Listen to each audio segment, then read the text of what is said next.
Hello everyone, welcome back again to Global Online. So I have come up with the another session on the financial statements and financial ratio, which is part 2 of this session, because in the previous session we have already discussed what are the financial statements, but in this session the most important thing we are going to discuss, that is the financial ratios. The practical session will be there. All the formulas, all the solutions will be given to you in this session. So I suggest each and every student who is preparing for the UGC NET December attempt, especially commerce and management students, please watch this video till the end. Okay. So basically we have five types of different ratios, right? Like a liquidity ratio we have, solvency leverage ratio we have, profitability ratio we have, activity or efficiency ratio we have, and then market ratios we have, right? So if you are preparing for the upcoming NTA UGC NET examination from management and commerce background, we have come up with the right preparation strategy for you, in which the experts will guide you, will give you right direction how you will crack this examination, even if you are preparing for the first time for this examination. Okay, in this complete course we are providing you the complete video lectures in which your all concepts of paper 2 will be covered. Then you will be provided with the syllabus, full syllabus notes. All the 10 units of your paper 2 will be covered in that. Okay, you can also read those notes when you are traveling or whenever you want to. If you have notebook, if you have notepad, mobile phone, tablet, laptop, wherever you can have access to those. Mock tests will be provided to you, so you will practice more and more, and then your confidence will build more. Okay, and you will be able to answer the tricky questions, moderate to hard level questions, any questions.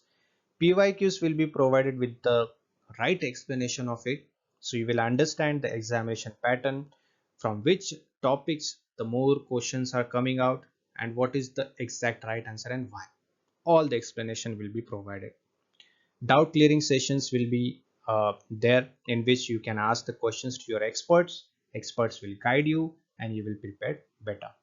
Marathon sessions also will be there. Okay, so this is complete course for your upcoming NTA UGC NET examination if you are preparing for the December attempt. Okay, what you need to do, just join the course.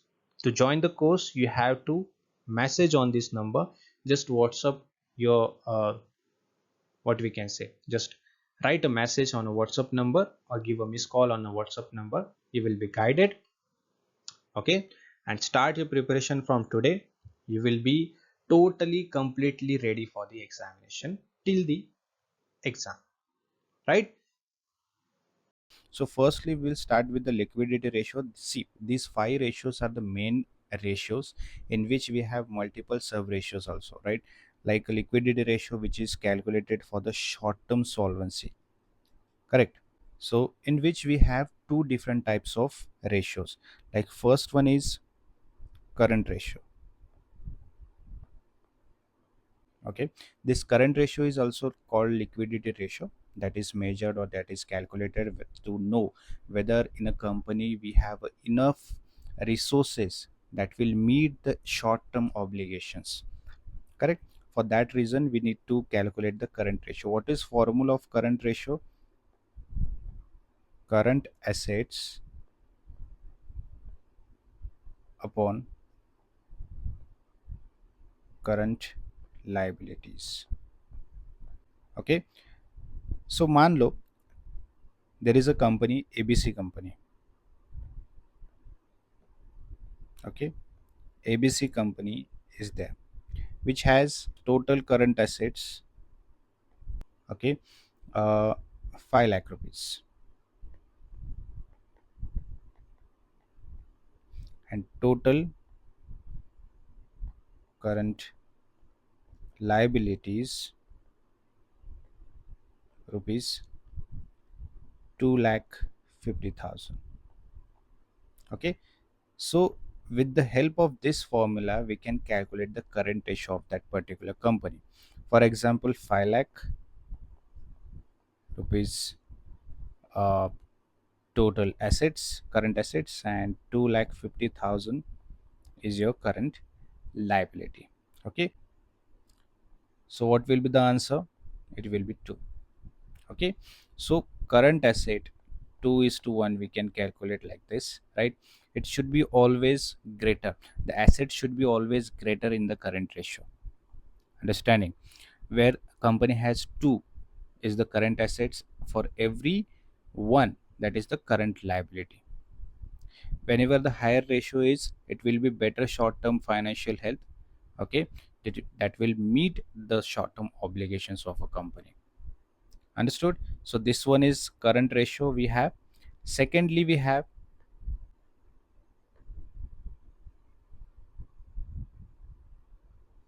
quick ratio.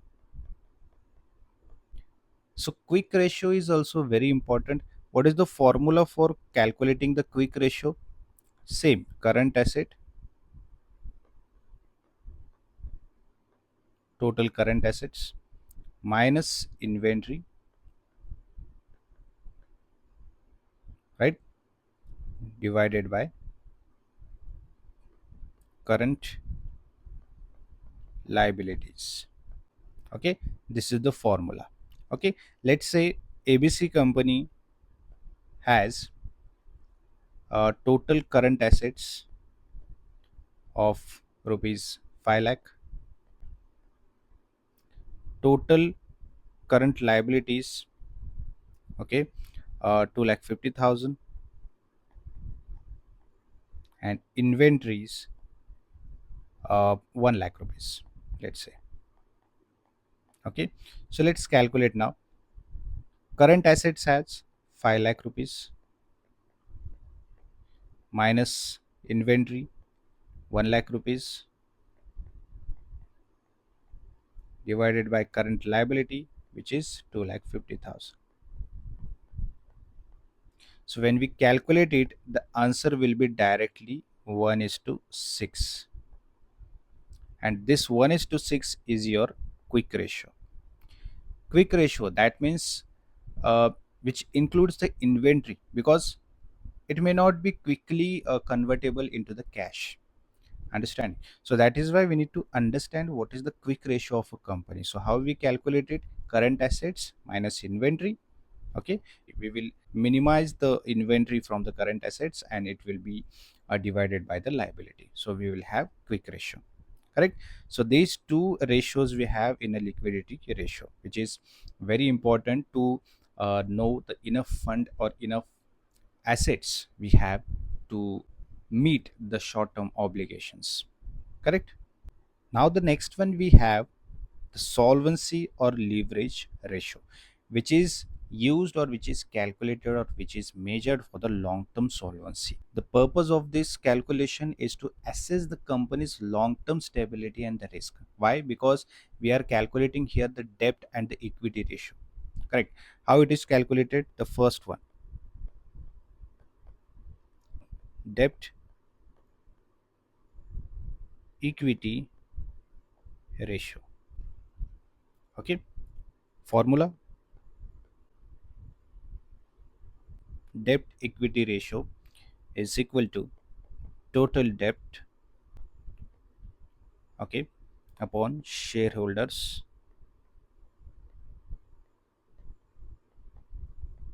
equity. All right, this is the formula. For say, let's say we have a total debt of rupees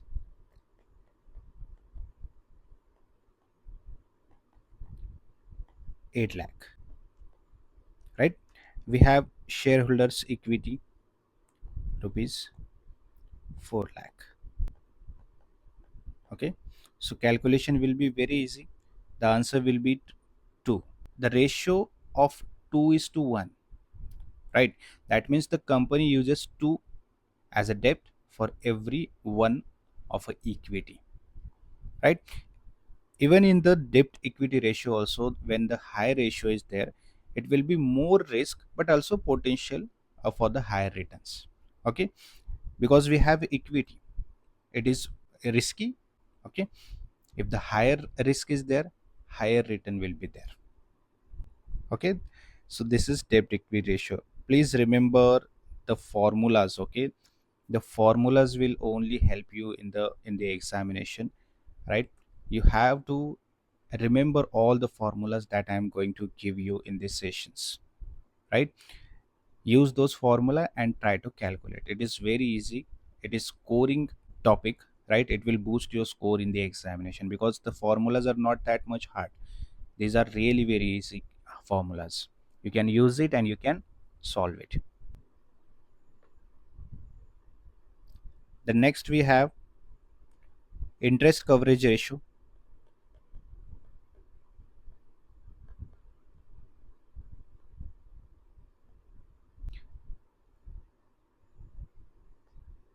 I'll write down the formula first, then we will calculate it.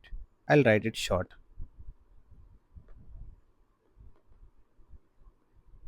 Okay, interest coverage ratio is equal to earning before interest and taxes, okay, divided by interest expenses.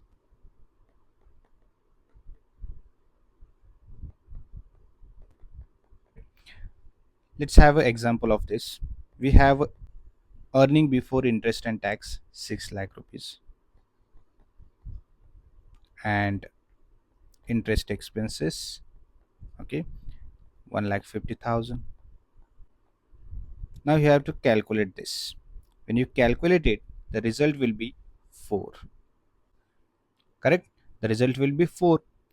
It is really very easy. When company earns 4 times more than its interest obligations, it will be totally safe for the lenders. Right? It is totally safe for the lenders because we have a earning before interest and tax. We have a total interest expenses. Okay, so totally when we calculate it, okay, when we calculate earning before interest and tax upon expenses on interest, okay, we'll have the answer. That is our, what is it, solvency ratio or leverage ratio.